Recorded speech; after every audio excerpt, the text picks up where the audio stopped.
2026 വർഷം തുടങ്ങിയിട്ട് ജിയോ പൊളിറ്റിക്സിൽ ഇപ്പോൾ നടക്കുന്ന കാര്യങ്ങളൊക്കെ കേട്ട് കഴിഞ്ഞാൽ വിശ്വാസം വരില്ല എന്നുള്ളതാണ്. നിങ്ങൾ വെറുതെ ഒരു തിയേറ്ററിൽ പോയിട്ട് സിനിമ കാണുകയാണെന്ന് സങ്കല്പിക്കുക. അതിൽ കാണിക്കുന്നത് ഇന്ത്യൻ കമാൻഡോസ് കുറച്ച് പേര് പോയിട്ട് പാകിസ്ഥാൻ പ്രസിഡന്റിനെ രാത്രിക്ക് രാത്രി തട്ടിക്കൊണ്ടു വന്നു എന്നൊക്കെ ആ സിനിമയിൽ കണ്ടു കഴിഞ്ഞാൽ വല്ല ലോജിക്കും ഒക്കെ ഉണ്ടോ ഇതിന് എന്നാണ് നമ്മൾ ചിന്തിക്കുക. കാര്യം വേണമെങ്കിൽ അത് ചെയ്യാമായിരിക്കും, പക്ഷേ ഇങ്ങനെയൊക്കെ നടക്കുമോ? എന്നാൽ ഇപ്പോൾ സംഭവിച്ചുകൊണ്ടിരിക്കുന്നത് എന്താണ്? ഈ പുതിയ വർഷം തുടങ്ങിയിട്ട് അമേരിക്ക എന്ന് പറയുന്ന രാജ്യം വേറൊരു രാജ്യത്ത് പോയിട്ട്, വെനസ്വേല എന്ന് പറയുന്ന ലോകത്തെ ഏറ്റവും അധികം ക്രൂഡ് ഓയിൽ റിസർവ് ഉള്ള രാജ്യം, അത് തന്നെ ധാരാളമാണ്, ആ രാജ്യത്തിന്റെ പ്രസിഡന്റിനെയും അവരുടെ ഭാര്യയെയും അവരുടെ രാജ്യത്ത് കയറിയിട്ട് അവരുടെ വീട്ടിൽ നിന്ന് അവര് രാത്രി കിടന്നുറങ്ങുമ്പോൾ അവരുടെ ബെഡിൽ നിന്ന് പൊക്കിക്കൊണ്ട് പോയിരിക്കുകയാണ് അമേരിക്കൻ കമാൻഡോസ്. വെനസ്വേലയുടെ ക്യാപിറ്റൽ സിറ്റിയിൽ കാരക്കാസിൽ വെനസ്വേലയുടെ പ്രസിഡന്റ് നിക്കോളാസ് മർഡോയെയും ഭാര്യയെ എന്തിനാണ് കൊണ്ടുപോയതെന്ന് അറിയില്ല. ജസ്റ്റ് ഫോർ എ ഹൊറർ, ഒരു വഴിക്ക് കൊണ്ടുപോവുകയല്ല, അല്ലെങ്കിൽ പുള്ളിക്ക് അധികം പേടിയൊന്നും ടെൻഷനൊന്നും കൊടുക്കണ്ട, കൂടെ ഉണ്ടെങ്കിൽ ഒരു ആശ്വാസമായിരിക്കും എന്ന് വിചാരിച്ചിട്ടായിരിക്കും വെറുതെ ഭാര്യയും കൂടെ തട്ടിക്കൊണ്ടു പോയിരിക്കുന്നത്. ഇപ്പോൾ അമേരിക്കൻ പ്രസിഡന്റ് ട്രംപ് തന്നെ പറഞ്ഞിരിക്കുന്നത് എന്താണ്? ഞങ്ങൾ ഇനി അവിടുത്തെ കാര്യങ്ങളൊക്കെ ശരിയാക്കി തരാം, നിങ്ങളൊന്നും പേടിക്കണ്ട. ഈ പറയുന്ന പ്രസിഡന്റ് ആണെങ്കിലും അത്ര നല്ല ആളൊന്നുമല്ല. വെനസ്വേലയിലെ പ്രശ്നങ്ങളൊക്കെ പണ്ടേ തന്നെ നമ്മൾ വീഡിയോ ചെയ്തതാണ്. ഇൻഫ്ലേഷൻ ആണ്, പണത്തിന് കറൻസിക്ക് ഒരു വിലയുമില്ല, ദാരിദ്ര്യമാണ്, ലോകത്തെ ഏറ്റവും ക്രൂഡ് ഓയിൽ റിസർവ് ഉള്ള രാജ്യമായിട്ട്. കാരണം സോഷ്യലിസത്തിന്റെ പാതയിലേക്ക് പണ്ടൊന്ന് പോയി എന്നുള്ള ഒരു പ്രശ്നമേ ഉള്ളൂ.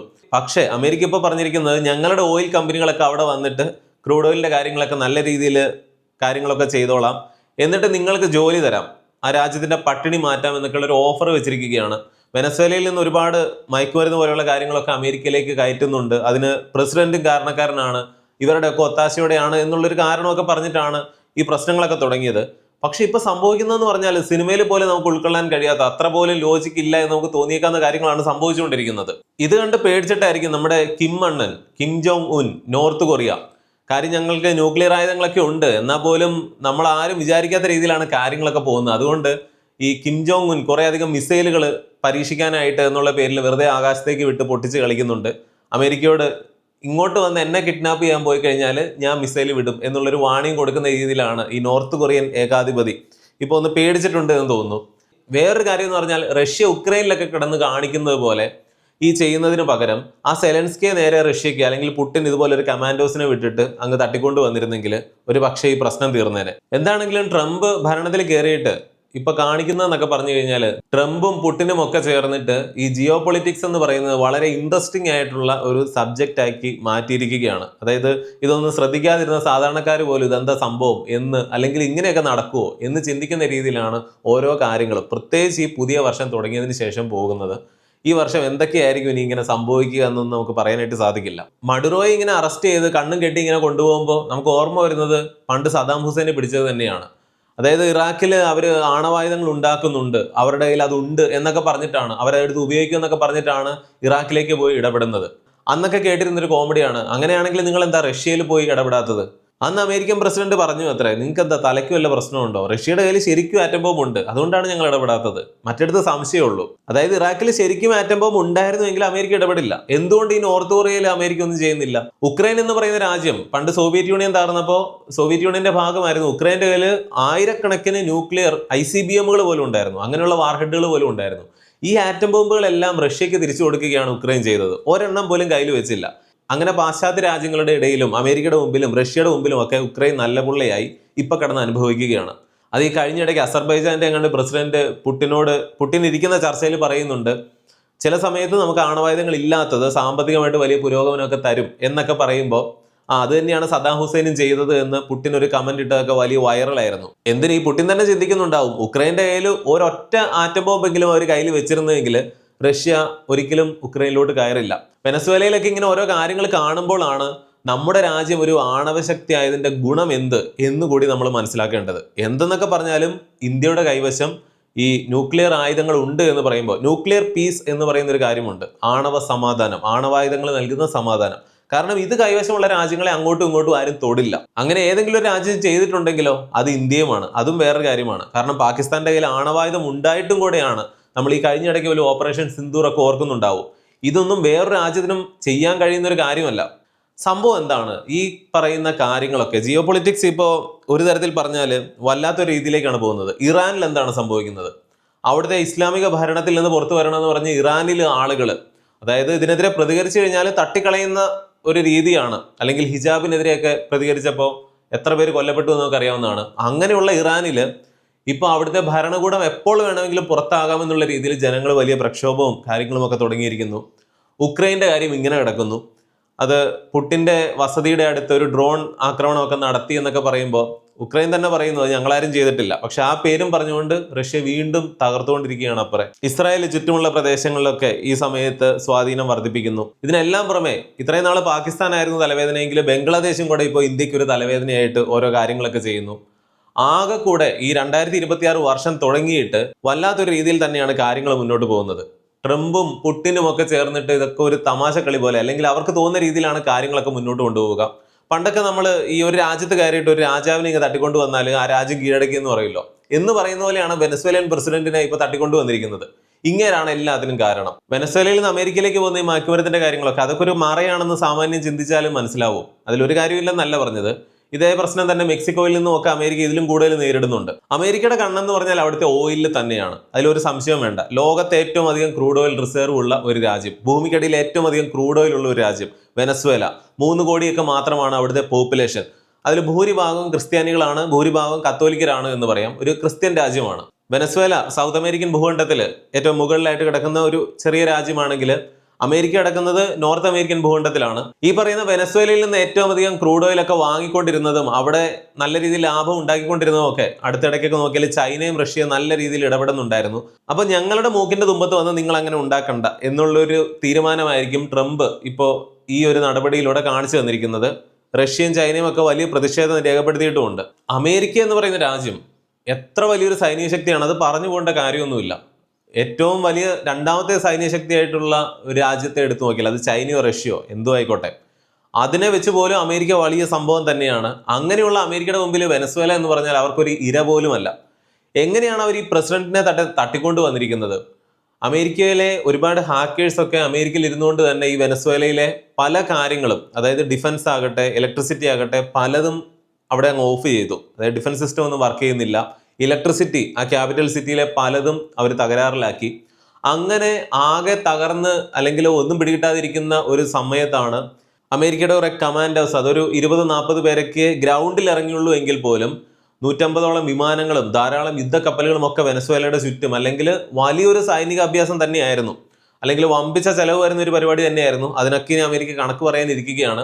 ഇങ്ങനെ പുറകിൽ നല്ല വർക്ക് നടന്നിട്ടാണ് രാത്രി പോയിട്ട് വെനസ്വേല എന്ന് പറയുന്ന രാജ്യത്തിന്റെ പ്രസിഡന്റിനെ അവരുടെ വസതിയിൽ നിന്ന് അവരുടെ ഭാര്യയോടൊപ്പം അമേരിക്ക പൊക്കിയത്. ഇതിനിടയിൽ 40-നും 80-നും ഇടയിലൊക്കെ ആളുകൾ കൊല്ലപ്പെട്ടിട്ടുണ്ട്. വെനസ്വേലയിലെ പോലീസ്, പട്ടാളം, അതുപോലെ ക്യൂബയിൽ നിന്നുള്ള കുറച്ച് ആളുകൾ ഒക്കെ കൊല്ലപ്പെട്ടിട്ടുണ്ട് എന്നുള്ള വാർത്തകളുണ്ട്.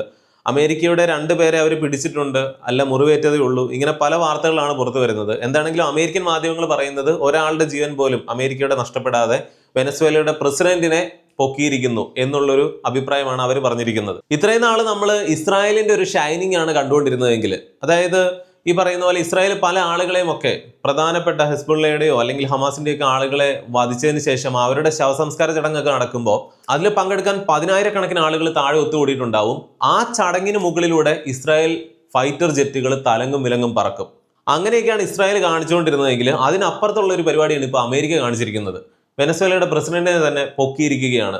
അവിടെ പോയി ഒരുപാട് നാള് യുദ്ധമൊക്കെ ചെയ്ത് ഒരുപാട് ആളുകൾ വധിക്കപ്പെട്ട്, അല്ലെങ്കിൽ ഇപ്പോൾ ഉക്രൈനിൽ റഷ്യ എന്താണ് ചെയ്യുന്നത്?